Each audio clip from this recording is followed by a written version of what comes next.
ముఖ్యంగా సాఫ్ట్వేర్ రంగం మనం గత సంవత్సరం అంతా చూసినాము. ఈ పరాభవ సంవత్సరంలో ఎందుకంటే ఎంత ఎఫెక్ట్ పడిందంటే మంచి మంచి సీనియర్స్ టీమ్ లీడర్స్ కూడా బెంచ్పై ఉండే పరిస్థితి వచ్చింది. ఉన్న ఫలంగా ఉద్యోగాలు పోతున్న పరిస్థితి ఉంది. కనీసం ఈ పరాభవ సంవత్సరంలోనన్నా సాఫ్ట్వేర్ రంగం ఏమన్నా బాగుంటుందా తెలంగాణ విషయానికి? సార్ రెండు తెలుగు రాష్ట్రాల్లో మన మార్చి 3వ తారీఖు జరిగినటువంటి గ్రహణ ఎఫెక్ట్, అమావాస్య ప్రతిపద పాడ్యములో ఉగాది పండుగ రావడం, మృగశిర నక్షత్రంలో మనకు ఆరంభం కావడం చూసినట్లయితే ఐటీ రంగం 50% మాత్రమే ఫలితాన్ని చూడబోతుంది. రియల్ ఎస్టేట్ రంగం పూర్తి స్థాయిలో నిద్రాణ స్థితిలోకి వెళ్ళే అవకాశం ఉంది. ఇంకా ఆల్రెడీ దరిద్రంగా ఉందంటే ఇంకా 2027 నవంబర్ వరకు రియల్ ఎస్టేట్ రంగం ఊర్మిళ నిద్రే.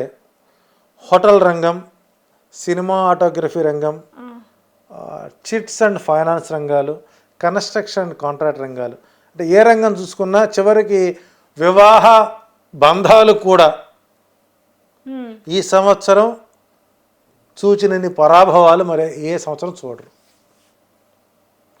నా సూచన ఏంటంటే ఈ సంవత్సరం పెళ్ళిళ్ళు చేసుకోవడం మంచిదని చెబుతాను. పరాభవ సంవత్సరంలోనా అంత ఎఫెక్ట్ పడే అవకాశాలు ఉన్నాయి? 100% ఉందండి. పోనీ రెమెడీస్ ఏముంటాయి? పోనీ తప్పదు, చేసుకోవాలి, చేసుకుంటారు, ఏదైనా పెట్టాలి కొత్తది పెడతారు, కానీ దానికి కాపాడుకోవాలి ఆ బంధాలని. ఈ సంవత్సరం కొత్త ప్రయత్నాలు చేయకుండా ఉండటం మంచిది, అదే రెమెడీ.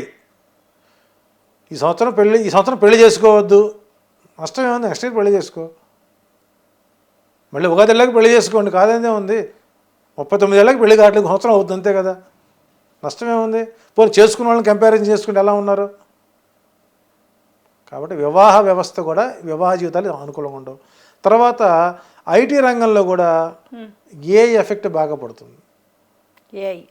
దీనివల్ల సాయంత్రానికి మన ఉద్యోగం ఉంటుందా ఊడదా? ఇప్పుడు నేను ఎక్కడో చూసాం, 18 సంవత్సరాల పాటు ఈఎంఐ కట్టారు ఇంటికి, 3 నెలలు ఈఎంఐ కట్ల, వాడు వచ్చి ఇల్లు ఆర్డర్ చేస్తున్నాడు, మొత్తం ఆక్యుపై చేశారు. ఇలాంటి సంఘటనలు మనం చూస్తాం.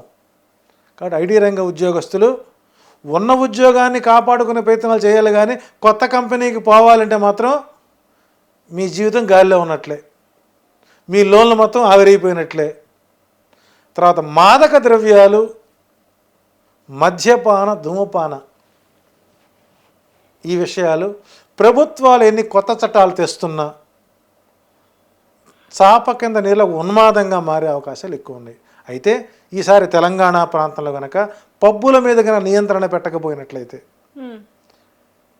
ఎన్నో రకాలైనటువంటి అఘాయిత్యాలకు పబ్బులు కేంద్ర బిందువుగా మారే అవకాశం ఉంది. ప్రభుత్వం కూడా చేతులెత్తేసే పరిస్థితి కనబడుతుంది. పబ్బుల మీద, జబ్బుల మీద, డబ్బుల మీద నియంత్రణ కనుక లేకపోతే ఈ సంవత్సరం అనేక రకాల ఇబ్బందులు గురవలసిన పరిస్థితి ఏర్పడుతుంది.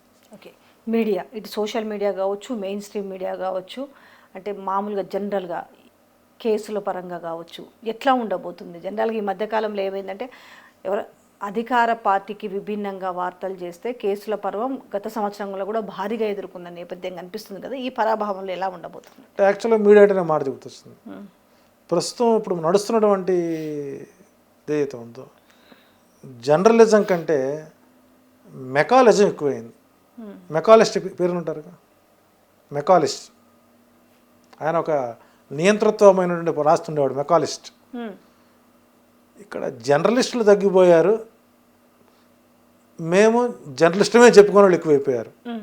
మా భాషలో కనుక జ్యోతిష్యులు తక్కువ మంది, చెప్పుకునే వాళ్ళు ఎక్కువ మంది. సో మీడియాని నియంత్రించడం అనేటువంటిది ప్రభుత్వాలకు చెంపపెట్టలేంటిది. ఇప్పుడు గదిలో పెడతారా పిల్లిని కొడితే తిరిగి కొత్త చట్టాలు తీసుకురావాలండి, ఇక్కడ కానీ అక్కడ ఎన్ని చట్టాలు తెచ్చినా మీడియాకు సంఖ్యలో వేయలేరు. తాత్కాలికంగా వేశామన్నటువంటి ఆనందం ఉంటుందేమో, కానీ శుక్రుడు బలంగా ఉండి బుధుడు కమ్యూనికేషన్ అవసరం బలంగా ఉంటుందండి. ఇది కాకపోతే ఇంకో రకంగా ఇంకో ప్లాట్ఫామ్లో బయటకు వస్తుంది. ఒకప్పుడు మాకు తెలిసాయి ఇవన్నీ నిఘాలు అన్నీ ఎట్టొచ్చినా బయటికి. సో కాబట్టి మీడియాపై నిఘా వ్యవస్థ అనేది ఉంటుంది. అది పూర్తి స్థాయిలో వారికే చెంపపెట్టి మారే అవకాశాలు ఉన్నాయి. సో మీడియా రంగం సమృద్ధికరంగానే ఉంటుంది, అందులో ఎలాంటి ఇబ్బంది లేవు. గతంలో ఈ సోషల్ మీడియాలో పెట్టిన కేసులు కానివ్వండి, జర్నలిస్టులు పెట్టిన కేసులు కానివ్వండి, కొంత ఊరట కలిగే అవకాశాలు నవంబర్ తర్వాత ఉంటాయి.